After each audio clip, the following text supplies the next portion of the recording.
The time having arrived, I call this meeting of the Brockton Finance Committee to order. Madam Clerk, item number 1.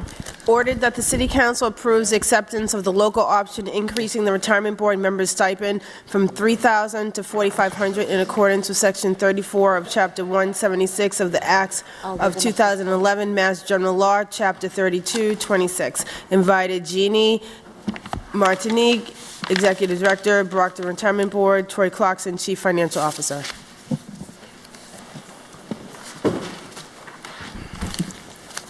Madam Chairman, good evening. Good evening. Jeannie Martineau, the Executive Director of the Retirement Board, is here along with an esteemed member of the Retirement Board and my predecessor, Jay Condon. So they're happy to talk about this. I did provide for you the statutory reference for this increase. The funds to pay it would come out of the operating monies from the Retirement Board. It is certainly a modest increase and allowable under the statute. So I certainly support it, but would yield to the folks from the Retirement Board for additional commentary. Thank you. Good evening, Ms. Martineau. Good evening. I brought props for you folks, just so I could show you. I know the word awesome is overused in our American culture, but I will tell you, the responsibility of the Retirement Board is truly awesome. And this is why I brought you props, because we are governed under Chapter 32. And Chapter 32 is 2 of these books. I only brought one because I didn't want to lug both of them up the stairs. And that's what we are governed under, Chapter 32, and also 840 CMR. These are our regulations that are promulgated by the state. And then we also have case law that we also need to be aware of. Now, granted, do the board members, and even I who've been doing this over 20 years, know all of this? No. But when we have to learn something, we can find it in here, and the board members need to be familiar with it and understand it.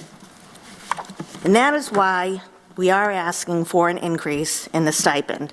As far as I know, the board has received a stipend of $3,000 since sometime in the 1990s. And don't quote me on that because I couldn't find reference to it. But that's what statute allows. Back in the Acts of 2011, there were major pension reforms. And at that time, the state legislature changed the stipend and they increased it to $4,500 because of the awesome responsibilities that they have, and also the increased responsibilities that the Acts of 2011 added to this. The board is required to complete 18 hours of education throughout its term. They're also required to fill out several certifications.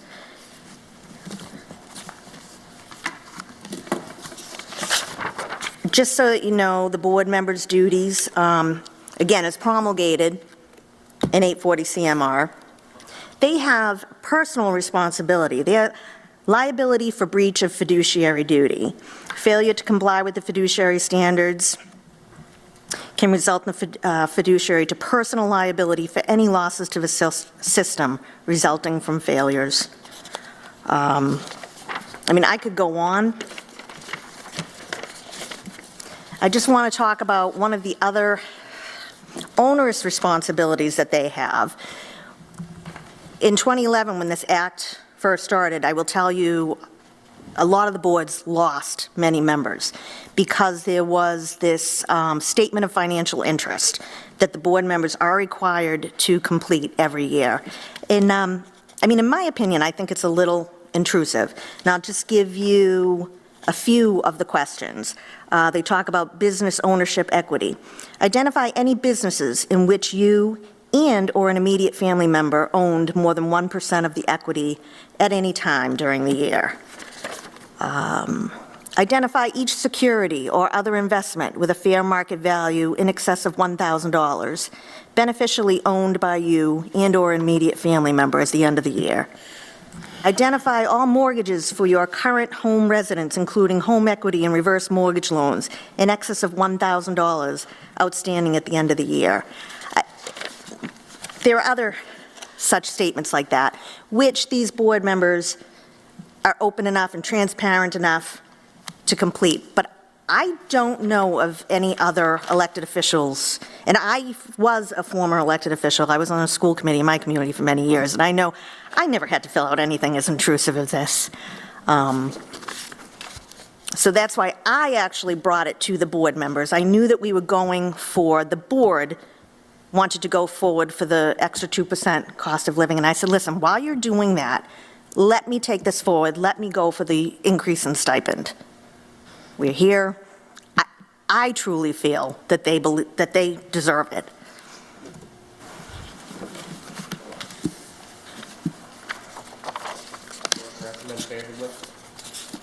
On the motion. Second.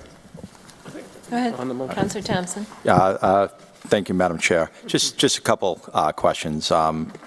Ms. Martineau, how many board members are there? You have 5 board members. 2 are elected, 2 are appointed by the mayor, and the 5th independent member is appointed by the other 4 members. And that member has to be independent of a system.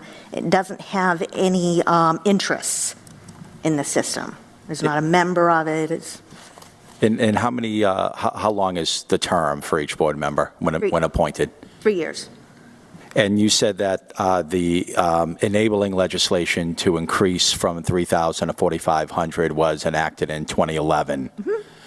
And the payment thereof, that the stipend, where's that paid? Who's that paid by? Or That comes from the expenses from the board. so you have your own budget, Yes. independent of the monies that you're, Investing overseeing? and- Yes. Yes. Okay. Yes.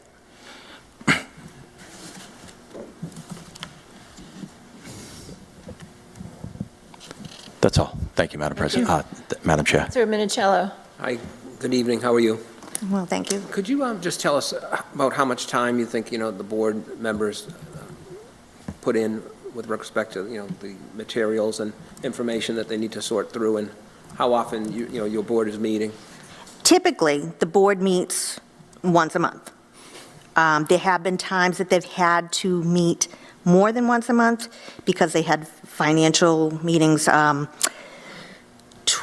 2021, I believe it was, they had an RFP out for their outsourced chief investment officer, and there was a lot of meetings on that.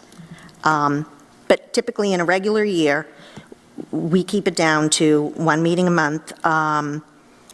The meetings can be anywhere between 1 hour, I've seen some meetings last 4 hours, depending on how many disabilities they have. I would like to think that I have assisted with them keeping that meeting time down, because we do a lot of, I disseminate a lot of information ahead of time. So how much prep do they need to do ahead of the meetings? I would say, I guess Jay could answer that, how much prep. But at each meeting, we probably have 2 to 3 disabilities, where all of those medical records need to be reviewed, accident reports, employer statements. And again, these are all confidential documents. And that is another responsibility. I know most of you folks here, unless you're dealing with personnel issues, you're dealing with, it's all public information. A lot of what they deal with is confidential. Thank you. Okay. Counselor Azak. Thank you. On the motion, good evening, Ms. Martineau. You said 2 members are elected? Yes, How are they elected? Are they on, they're elected by you. They're elected by the membership okay, and the retirees. okay. When do these elections happen? We send out notices. I think, off the top of my head, I don't know when they expire. I know it was, we did a 2021 election, and we did I believe, a 2020 election, but don't quote me on that. Okay, so we vote, as councilors vote Yes, we on? send out We send out letters. I'm sorry, I apologize, okay.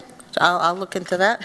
The other question I have for you is, how many of these members are Brockton residents? How many members of the board are Brockton residents? Are any of them Brockton residents? Yes. I know member Albanese's. Karen, you are a Brockton resident. And Archie Gormley is a Brockton resident. So Okay. 3. Yep. Very good. We review your budget, obviously, every year when you come before us during budget seasons, but as you know, many of our boards, up until not too long ago, were totally volunteer, whether it was zoning or planning, and just a few of them by ordinance have become, they are receiving stipends, whereas we still have many boards and commissions in the city that are completely volunteer. So, I know the board works hard, but I'd like to say that all our boards, all our volunteer boards work hard. I wish we could give them all stipends. No, But yes, I understandably. just want to know how many were Brockton residents. Thank you. You're welcome. Thank you, Madam Chair. Thank you. Ms. Martineau, good evening. I appreciated your time on the phone this afternoon. I just wanted to note that Chapter 176 of the Acts of 2011 allowed the stipend paid to members to be not less than $3,000 or not more than $4,500, right? And that's Correct. why we're tonight proposing to increase that. And also, I wanted to ask you, and also the Acts of 2011 imposed training time, right? That is correct, Leslie. 18 hours. 18 hours per- a year. Yes, per their term. Which was not imposed before. Oh, that is correct. That's right. Um, And I'm wondering, what is the amount of the pension that they are administering? I'm sorry, the amount of the pension, the amount in the pension fund right now. That's right. At year end was about 760 million. Okay. That is what they oversee in the Okay. pension fund. And I noted that you mentioned that they meet about monthly, sometimes more. So meeting 15 times and being paid $4,500 a year, that would be $300 a meeting, which with prep time and the time in the meeting going over confidential documents doesn't sound crazy at all. Sounds appropriate. I would agree with that. I would also say I know that they work not only preparing for their meetings, but often their members, especially the elected members, the members of the system feel more comfortable going to them. And they will go to the elected members, and then they will come to me. They'll call me and say, Jeannie, what's going on in this particular area? What can we do for our members here? And then, so there's a lot, yourself as elected officials. A lot of people aren't going to call Troy. They're going to call you. That's right. So, Thank you.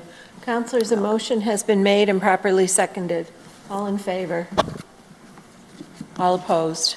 Thank you. It carries.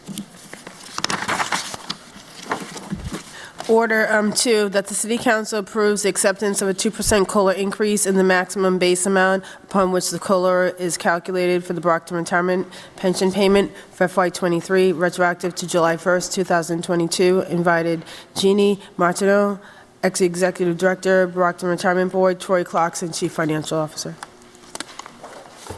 Good evening, Mr. Clarkson. Madam Chairman, I'll just give a brief intro as I did before. As I stated, Jeannie Martineau and Jay Condon are here to discuss with you the details, but we did agree to put this forward. This council did vote some time ago a similar increase, and so the vote, as I noted in my overview to you over the weekend, it's an increase in the base amount allowed by the retirement system.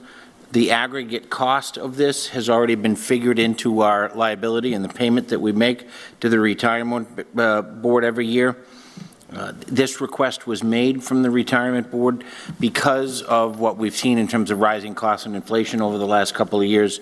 So we thought that this modest increase and the modest impact that it would have on our overall liability would certainly be helpful to our retirees, and so that I'm happy to support it, and then yield to my colleague from the Retirement Board. Thank you. Good evening, Ms. Martineau. So what we are looking for is a one-time increase for this fiscal year. Just to give you a little bit of background, the maximum cost of living increase that any retiree can receive annually is 3% on the first $14,000. So that's a mere $420 a year, or $35 a month. And this annual increase is typically taken up or eaten up by the cost of the health insurance. So this particular COLA of the 3%, $35 a month, that has already been granted and paid out to our retirees because that is subject to the Retirement Board. They have purview over that every year. But in 2023, Social Security granted an 8.7% increase on a full Social Security allowance for their recipients. Now, I don't know if many of you are aware, but when you're a Massachusetts Chapter 32 pensioner, often you don't receive Social Security because you may not have paid your quarters, or if you paid enough quarters, they're still subject to what's called a Social Security offset. So what the state did, seeing that Social Security granted 8.7%, they said, we need to do better than the $420 a year. So the state put in a local option for up to 5%. So what we're looking for this 1 year only is for you to vote this special legislation, which requires a vote of the board and the vote of the legislative authority. Just this additional 2%, which is a mere $280 in the pensioner's allowance. So instead of the $420 that they're getting, they will receive this year only $700.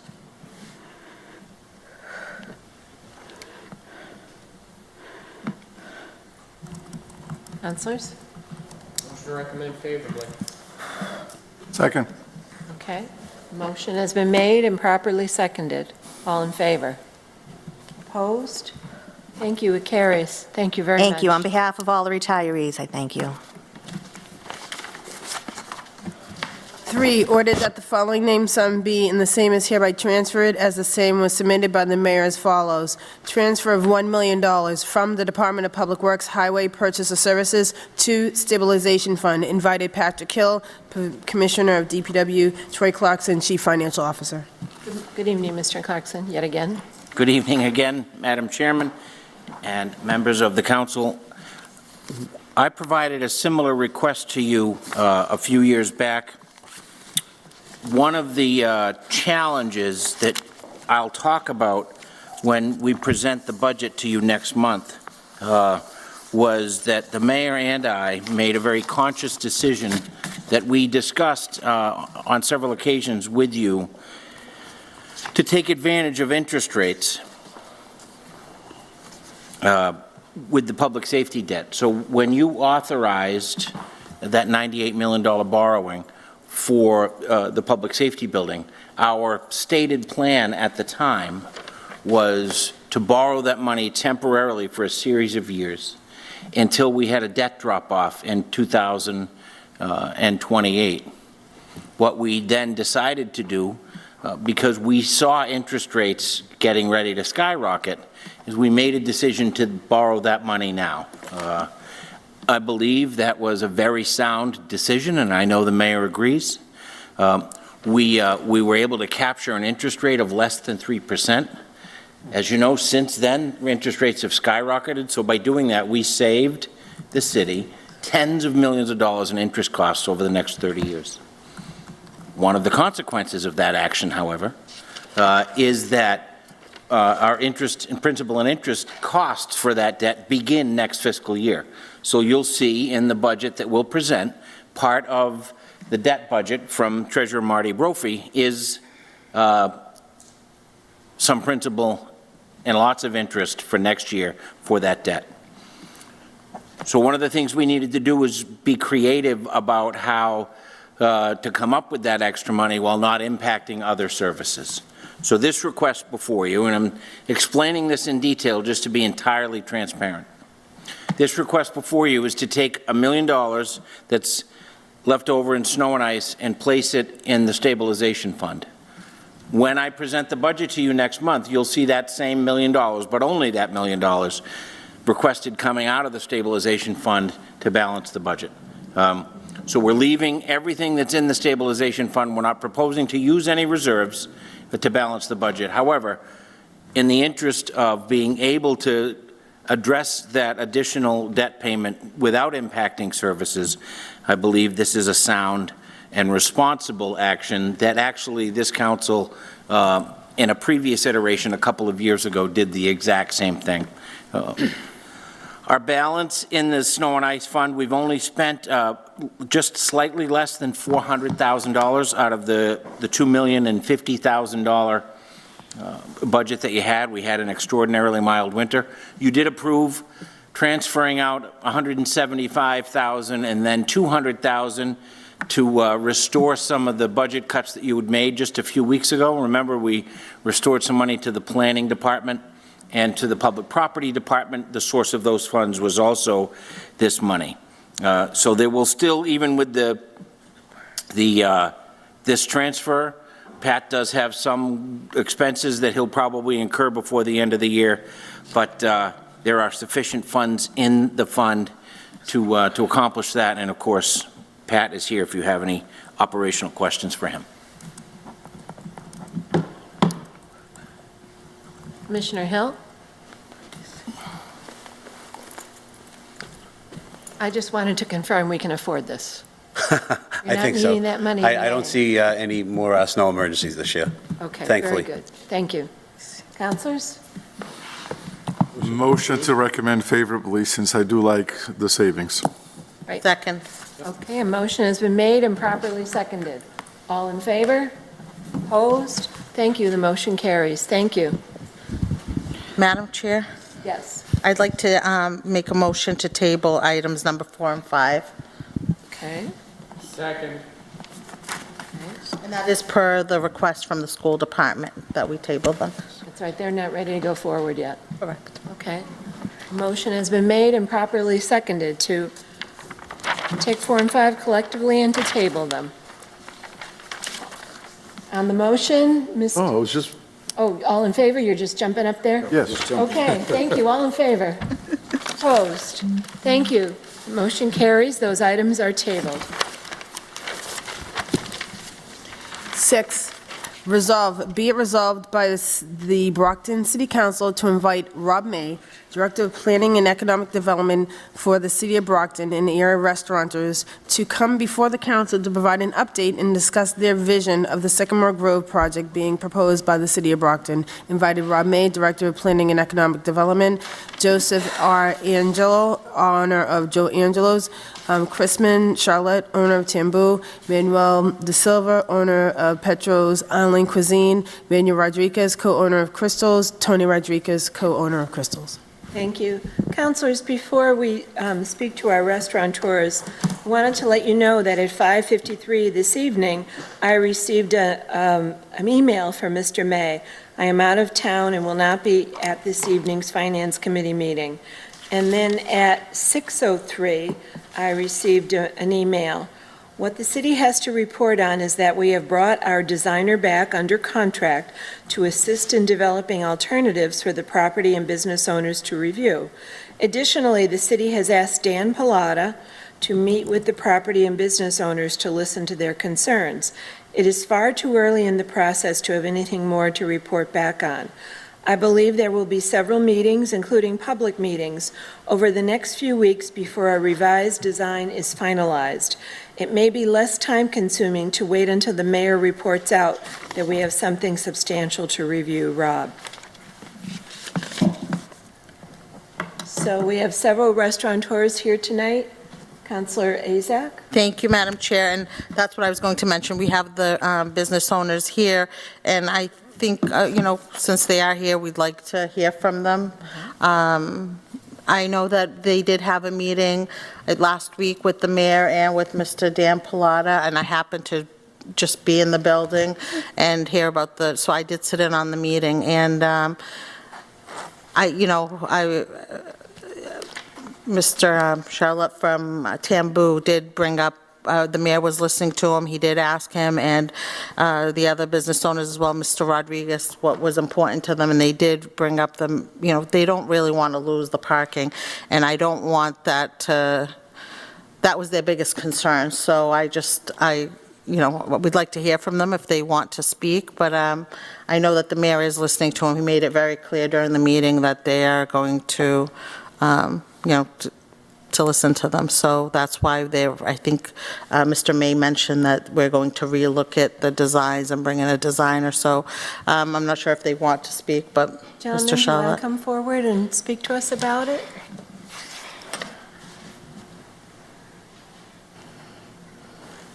Good evening, sir. Good evening. Thank you, Mrs. Chairman. Councilman, yes, this is pretty accurate. So at this stage, we are just waiting for the meeting to happen. So I did talk Mr. Dan, and at this time, it's just a waiting game, just going to the meetings and iron things out. Okay. That's all for now. Thank you very much. Thank you, Mr. Thank you. Charlotte. Thank you. Good evening, Mr. Rodriguez. Good evening, Ms. Madam President. Good evening, councilors. Like Shirley said, we met with the mayor. Pilata's involved. He's gathering all the information. He asked for a few weeks so he can assess everything. All the business owners, including Mary Waldron with the Downtown Business Association, all been involved, along with Councilor Jeff Thompson, that actually initiated the meetings with all the business owners. So everything is kind of, can't say up in the air, but we are working on addressing it with the leadership of the mayor, making sure that all of our concerns are addressed. So, I mean, as far as with the plans, that's with Mr. May. So we're going to be looking at it and giving our opinion of what we want to see moving forward. Okay. Thank you. Thank you. So I think the best thing is maybe to motion to postpone, or Yes. How late- How to a far later out do you date. want to go? I believe till probably July, because we're going into budget till about July. I don't think anything's going to happen before then. Does that sound? Yep, that's reasonable. Okay. Second. So we've got a motion. Motion to postpone. Postpone this to our July FinCom meeting, Yes. and it's seconded, so the motion is made and properly seconded. All in favor? And opposed? Thank you. The motion carries. Madam Clerk? 7, resolve, whereas the city of Brockton was required to, and the city council did adopt on December 22nd, 2019, the stormwater control ordinances. Revised ordinance section 23-131 to comply with the stormwater program of the National Pollutant Discharge Elimination System promulgated by the U.S. Department of Environmental Protection, and whereas the purpose of this ordinance is to effect proper management of the stormwater runoff and its control facilities in a prudent manner to comply with state and federal environmental regulations. And whereas said ordinance provided section 23-132 and 135 for the imposition of a stormwater utility fee to fund stormwater services and payable into a special dedicated fund. Whereas this fee is intended, as stated in section 23-135, to be operated in the manner the existing water and sewer utilities are operated. And whereas since the city began billing property owners for said stormwater utility fees, there have been repeated problems with the billing, including inaccuracy and duplicate billings and how the bills are calculated, as well as the need to clarify the amounts being raised. Now, therefore, be it resolved by the Brockton City Council and to invite the Commissioner of the Public Works, Patrick Hill, the Treasurer Collector, Martin Brothy, and CFO, Troy Clarkson, to appear before the Finance Committee of the Brockton City Council to discuss billing issues and such other the related issues as they arise. Be separate resolved, the members of the Stormwater Authority will be invited to discuss the use of the funds raised and other related issues. Invited, Robert Sullivan, Mayor; Patrick Hill, Commissioner, DPW; Martin Brothy, Treasurer Collector; Troy Clarkson, Chief Financial Officer. Thank you. Councilors, Mayor Sullivan is unable to be with us this evening. In addition, I got word that Ward 3 Councilor DiAgostino was unable to join us, and Councilor at Large Winthrop Farwell is unable to be here. He is recovering from COVID. Good evening, gentlemen. Good evening, councilors. So I guess I'm here for the resolve for I guess more or less to answer your questions. I think we've discussed this many times in front of council before. I will tell you that the mention of inaccuracies in the billing is quite honestly, it was true. This was a very difficult undertaking to build. The billing was built off of parcel IDs. We could not attach them to a water account, so we had to separate the billing in its entirety. A lot of people received bills for parcels of land that some people weren't even aware that they owned. So we're working our way through it. I think we've done a good job to get a clean billing system, and now that the Munis upgrade is complete, I think we should be in pretty good shape to send out our one and only bill in the month of July. So that will be one annual bill. One annual bill. Okay. Councilor Rodriguez? Thank you, Madam Chair. Mr. Hill, just a quick couple of questions. Sure. Is it possible that we can look at, this, the fees that we are actually paying in terms of seeing how we can actually reduce some of this cost? Because just to give you an example, I was contacted by the folks in charge of Calvary Cemetery. And that cemetery that uses basically zero water has a quarterly payment of stormwater of about $4,000. Actually, over $4,000. So I've actually had conversations with them, Councilor, Calvary Cemetery, and the instruction that I gave them was to file an appeal with the Stormwater Commission to review. Those aren't things that we necessarily thought about when the billing was established. So there are going to be exceptions. I expect that there'll be more exceptions as time goes on. Exceptions like I think it's 41C people. They should probably receive no stormwater bill. People that are, struggling financially that receive abatements in their taxes. But those things weren't thought of when we built the billing, and certainly, we'll work through any issues that we get. Is it possible that we can actually hear some of the work that you guys are doing before these things are implemented? Here. Well, you said the Stormwater Commission is working on some tweaks and things like that. So the Stormwater Commission meets monthly, and, any changes that are made public, it's a public document. They post their meeting minutes online. I can have those meetings sent to you if the meeting minutes sent to you every month. No, that would help, because I think there's nothing wrong with, charging a fee for stormwater, but it has to be a fair system. Because when you look at Calvary Cemetery is being charged, $16,000+ a year in stormwater, and you got Melrose on the other side of the city just because it belongs to the city paying nothing for stormwater. So now you're asking this private cemetery to pay for something that the public cemetery is not paying. So that's why I'm saying there's got to be something that we need to do seriously to look into those issues where some of these nonprofits that we have in the community that get very little from the city. I'm talking about churches with large parking areas. These churches are being charged an arm and a leg for stormwater because of the size of their lots. And it's not like they're swimming in money like Mr. Clarkson normally is.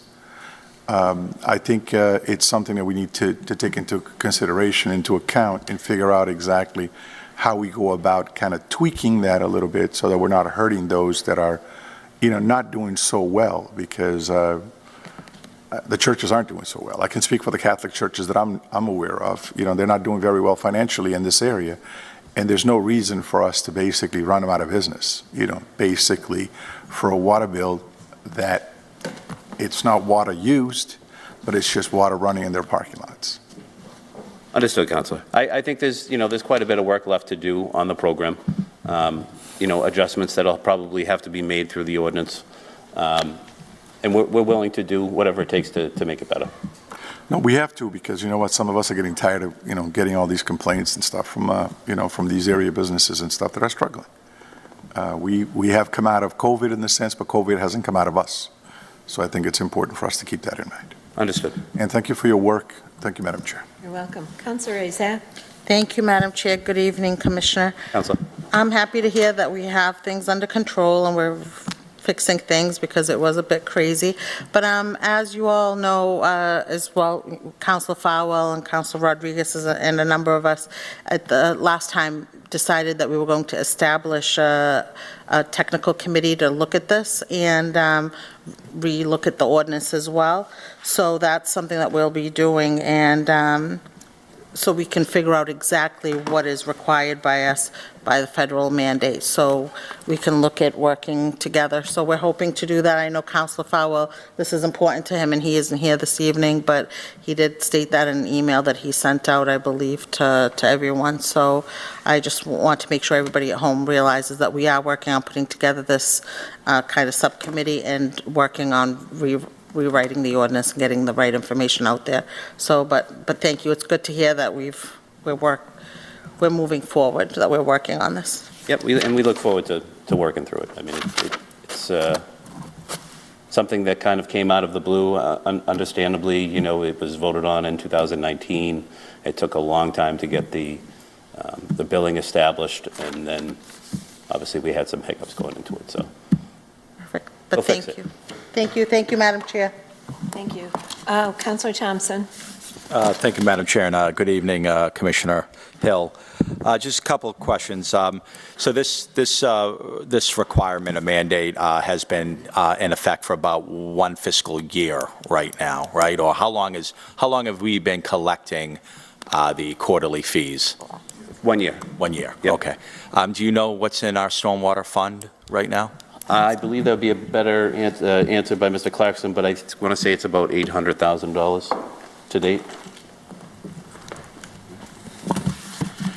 Can answer that question quickly. So because it's a brand-new enterprise fund and it has not been around for a full cycle, there are not funds that have been certified as retained earnings. That'll happen a year from now, but I can tell you that last year, fiscal year 22, we received about $119,000 in revenue from stormwater fees. That was last year. That was a minimal amount because it had just been started. But thus far this year, with still some time left in the fiscal year, we've collected $1,097,291. Our projection that you'll see for next year will project about $1 million in storm revenue for FY24, and we'll have a budget, proposed budget of about $800,000. That's intentional. We want to leave some money to be able to both actually do projects, and by the way, some of that budget is money within the budget to be able to do projects, and or plan larger projects that can be bonded, and the principal and interest can be actually paid from the enterprise fund. Right. So to recap, a little less than $200,000 last year, a little over $1 million this year, counting on about $1 million next year, and intentionally using a lot less than we take in so that we have cash on hand for projects. Right. And all of that's exclusively for stormwater projects or in operation and maintenance and stuff to that effect. Yes, for sure. And the other thing I didn't mention is with that enterprise fund budget, we were actually able to absorb some positions that were previously paid for by the general fund. So we're actually saving the general fund some money by being able to absorb some of those engineering expenses. Great. So secondly, as Mr. Clarkson was speaking about funding plans or funding capital improvements. Is anything being engineered right now, or what's the outlook for the capital improvements to be paid out of this fund? So we've recently engaged with a engineering firm to start some dry weather sampling. So they're going to be going out and doing the dry weather sampling at the head walls of all the stormwater discharges. And we will also be designing our first phase of cleaning and cammering of probably 25% of the stormwater system. And do you believe by, by implementing some of these improvements, then this would affect some of the flooding that we have in some of the areas of our city? Quite possibly. I mean, the real goal in the beginning is to try to get to the larger diameter pipes. We tend to see that the larger diameter pipes are, have been left unattended for a long, long time. So getting in and cleaning them might improve the discharge. It will improve a portion of it, but at some point the rivers need to be really cleaned. All the debris needs to be removed because getting the water to the river is one thing, getting the river to move is another. So, would any of this money help fund those river improvements, bandalongs or other, dredging or anything else that may help the river? That's the goal. Capacity. Yep. So that's expected as some sort of capital improvement down the road? Correct. To be paid out of this fund? Yes. Okay. And I know we've talked about it before, and I think some people kind of confuse stormwater with sewage. You see those grates and everybody say, oh, that's the sewer. But that's not the sewer. Or can you explain the difference, or just for the layman, what is our stormwater system? Those are the grates that we see on our streets, and the water basically goes in there and is directed eventually to some river for direction outside of the city. Or can you maybe just a quick overview of what exactly is our stormwater system? So the stormwater system, it collects all the stormwater, so all the rainwater, all the surface water that comes off, off the streets. Entirely separate from the sanitary portion of the what you were discussing. The sewer is the sanitary portion. You flush your toilet, that's where it goes. Your sinks, that's where they go. So it was designed to handle runoff water so that the streets don't flood and discharge it into a riverway. Okay. Well, I appreciate your time on this. I look forward to continue working on this matter. I'm glad that we've maybe got some of the bugs out of the billing process, and I look forward to hearing some of the findings from the working group so that we can better understand what our mandates are, and then working with you for capital improvements on our system in the future. So we appreciate your time. Thank you, Commissioner Hill. Thank you, Madam Chair. Thank you, Madam Chair. Thank you, Commissioner Hill. My question is this going to be once a year bill, once a year in July, as you said? The bill's going to go out once a year now in July.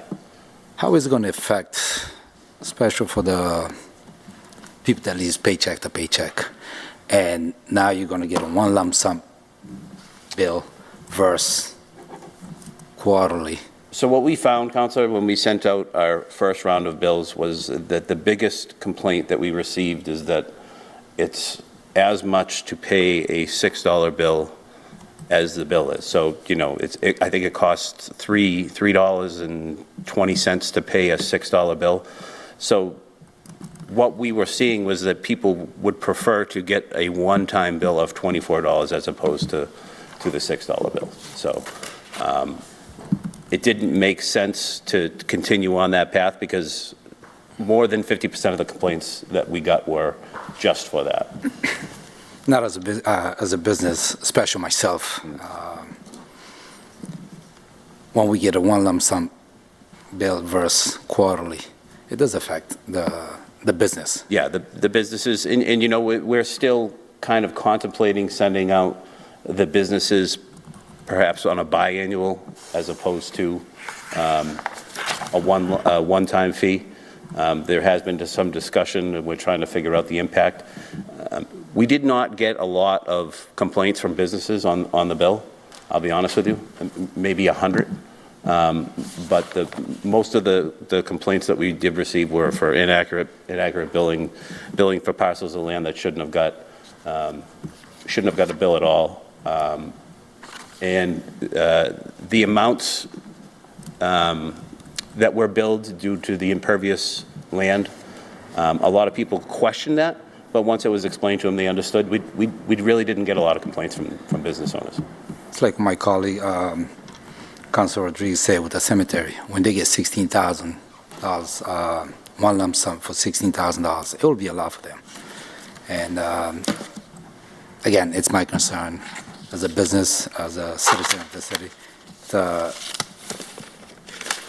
to get a bill, one lump sum versus, I'm speaking of business mind, Yeah, no, I versus understand. quarterly, and it will make sense to me to get a quarterly instead one lump sum. I mean, this would be a great opportunity for the working group to make, recommendations to that effect. I'm not opposed to sending out 4 bills a year.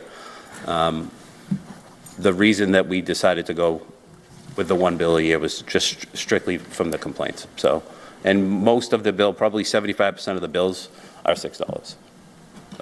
And you say you got a complaint about 100 business? No, I only got about 100 complaints. Oh, from you only got businesses, 100 complaints. And most of those complaints were just questioning how the calculation, so, on how many square foot, how much impervious square footage was on the property, how we charged for that. And most people, when we broke it down and explained it to them, they were fine. Just to follow up, Counselor, one of the things that we did when we realized that there were issues with the billing, when the stormwater bills first went out, I put together a working group that included Pat and myself and Karen and Marty, and we tried to work on ways to improve the process. One of the results that we came up with was through existing funding in Pat's budget, many much smaller communities in Massachusetts have an actual business manager within the Department of Public Works that manages billing and some of those financial issues. There's a position that was vacated in the DPW, so without spending any additional funds, one of the suggestions we're going to make to you in the budget is to establish a business manager position that's funded by the DPW, but works much like the analyst we hired that works with my office closely but is funded by the DPW to actually take control of the billing process, oversee it, manage it, own it, and improve it. And some of those improvements that we see are working closely with the business community to find ways to mitigate the impact of that billing. I know Councilor Farwell has talked about forming a working group, and I've talked to him about that and pledge our support to work with the subcommittee to make this as helpful a process as possible. And Pat Hill, you say you got a committee. Who sits on the committee that you? So the city engineer, who's here, is the chairman of the commission. We have Evan Lacasse, who works in Troy's office. He's a financial analyst. One of our foremen at the highway department, Mike Rednickus, is on there. The conservation agent, and I'm not sure, who is the GPS coordinator that works for the DPW as well. GIS, I'm sorry, not GPS. GIS. Thank you. Thank you. Thank you, Madam. Well, right now, while we're talking money and not operations, I wanted to ask Mr. Brophy a question. Good evening, Mr. Brophy. Thank you for being here. Will these munis improvements help this billing situation with stormwater fees? I think for Pat and creating the bill, it'll make it easier, correct? So we actually we had an improvement that was being sent to offer, to kind of separate it and kind of clean up the bill as it stood. So there was more information about, the bill, the impervious land versus the non-impervious, how the calculation was figured in. And we had sent it to Munis, but unfortunately, because Munis was, the version of Munis that we had was no longer supported, so they could not build that bill for us. The information will be sent as soon as Munis's kinks have kind of worked out. I know we've had a couple of issues with the new version, but it shouldn't take long, and the new bills should have all the relevant information on them, so. And at your window, Mr. Brophy, have you gotten a lot of complaints about these bills? The complaints that, it's more been the timing of the bills than anything. The first bill that went out was sent to the printer early. The water bill was due, and the water bill was showing as past due. It just tied to the account, was showing as past due. I got my bill. I knew the $18. I had paid my water bill in between, knew that that past due amount was paid. We actually there were a lot of people with both billings because of the timing of the bills that paid both the stormwater bill and the amount of either the water bill or their water bill and the stormwater. So a lot of refunds actually had to go out on both of the bills. So for my office, it was trying to explain it, because we don't create a bill, we collect a bill. So it was kind of frustrating to, send people somewhere else to get an explanation, but we were able to explain the issue with the amounts of the bill. But again, some people send in a check, some people pay it online. So there were a lot of refunds that had to be done with the two billing cycles this year. And that's kind of why we're trying to get it once a year in a good spot for the collector's office, because the last one, there were a lot of bills already on the street, and it was quite hectic the months of February and March in the collector's office.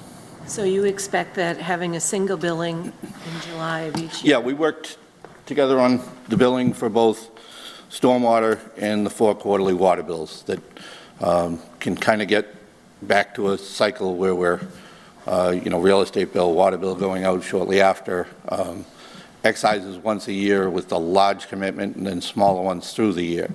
So for my office, just getting a better schedule of these bills is going to make a great difference down there. Great. Thank you. Anyone else? Councilors, I'll entertain a motion. Motion to recommend favorably. Second. Motion has been made and properly seconded. All in favor? All opposed? Thank you. It carries. Thank you.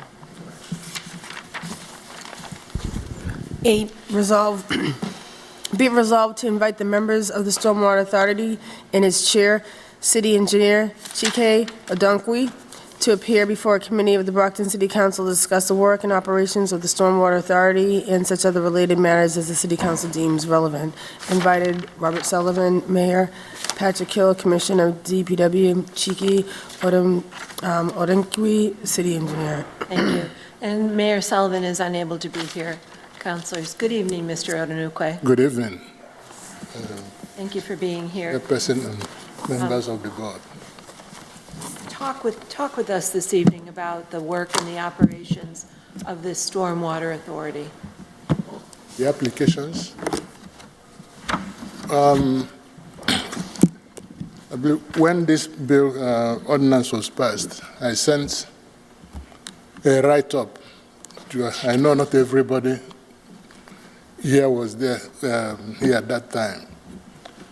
I sent a description of what the ordinance is about, what we intend to accomplish with the fees.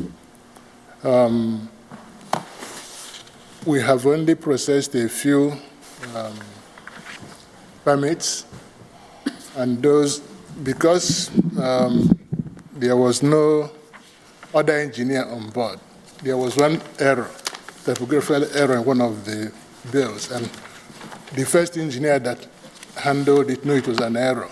So they came back here and I corrected it.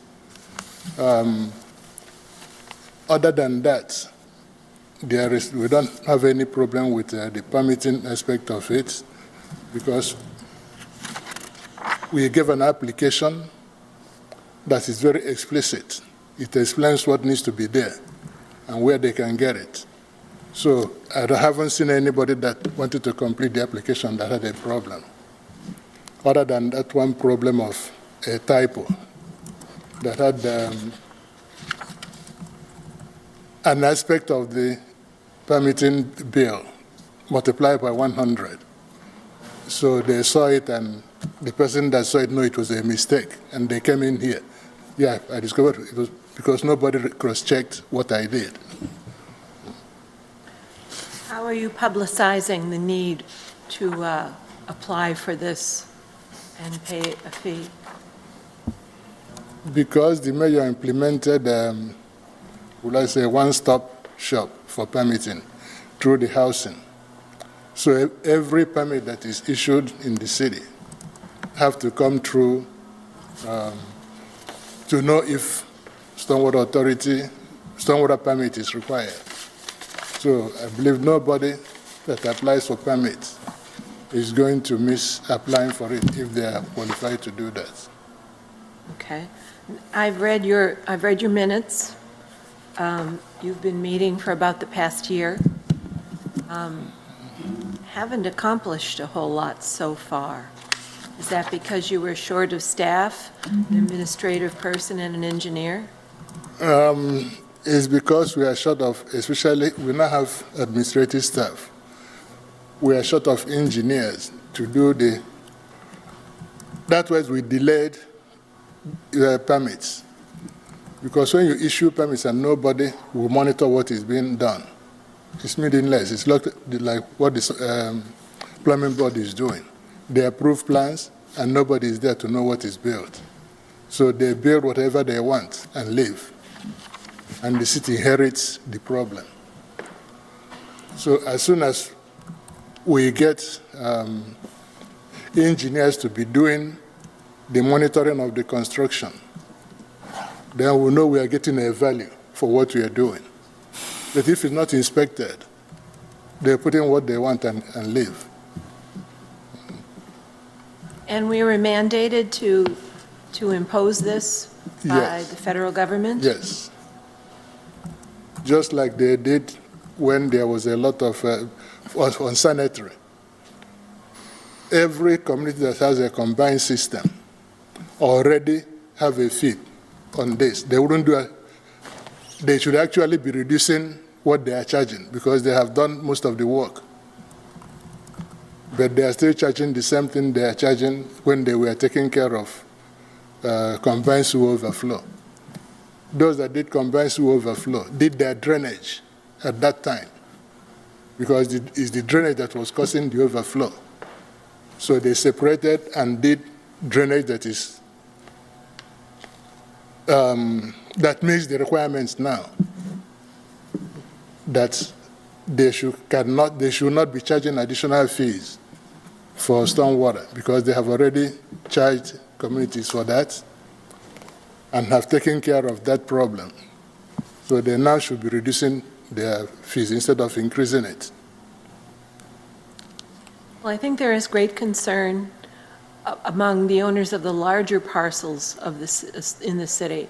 I mean, in Ward 4, I've got the Kmart Plaza owner who speaks with Commissioner Hill pretty much regularly, or at least every time a bill comes out. I think the mall owners are concerned about it as well, and that's just two that I am familiar with.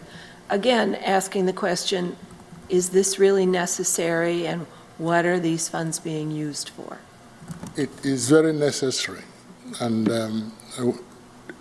what the funds is being used for. The city of Brockton is very old. A lot of the drainage system, some manholes don't have any bottom. Catch basins, some catch basins, the same thing. And even those that have don't meet the regulation. So almost all the catch basins and manholes in the city needs to be changed. A lot of the private streets don't have drainage.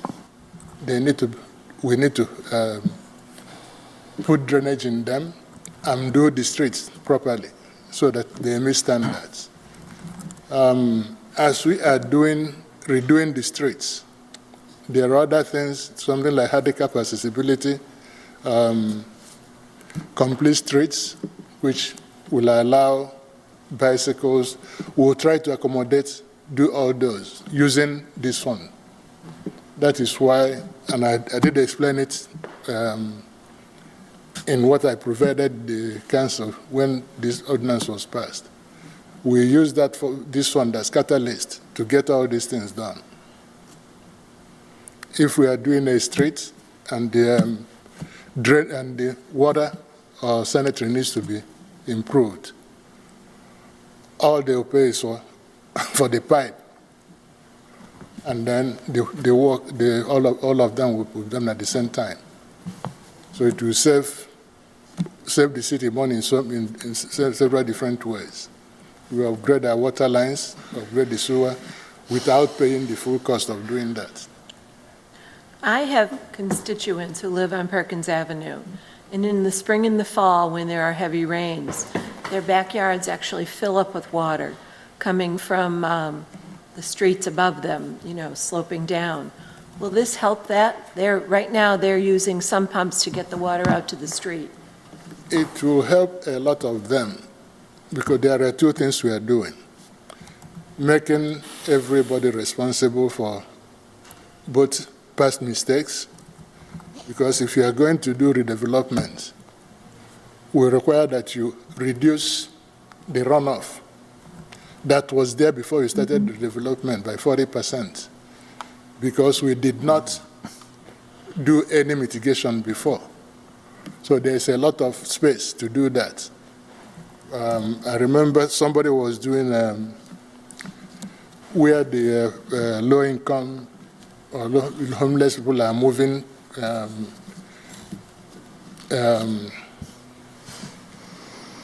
where is on Manley Street and Belmont Street. At first, he didn't understand what I mean, the 40%. After he finished, I told him he didn't meet it. So I showed him where it's in the regulation. So he went back and redid it and got it down by 40%. That is when I endorsed his drawing. Thank you. So when we reduce what people are discharging, it's going to affect what goes on the street and what goes in people, what causes flooding in the city. Mm-hmm. Thank you. Councilors? Anyone? I'll entertain a motion. Motion to recommend favorably. Second. Okay, motion's been made and properly seconded. All in favor? Opposed? Thank you, Mr. Odenukwe. Thank you. Thank you, Commissioner Hall. Okay. The end of that. Councilor's privilege? Go ahead, Councilor Azak. Thank you, Madam Chair. I would just like to send out an amazing congratulations to Brockton High School's Drama Club. They put on a really wonderful and amazing musical this past weekend, Mamma Mia. And yes, we have a lot of talented actors, actresses, singers, dancers, musicians, technicians. They're all talented kids, but our talented kids wouldn't be anything without the administrators, their teachers behind them. So we have an amazing program here at Brockton, and I just want to congratulate them because they're really top-notch.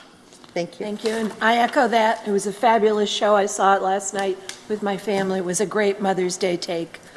Wonderful job, Brockton High School. Anyone else? Thank you. This meeting is adjourned.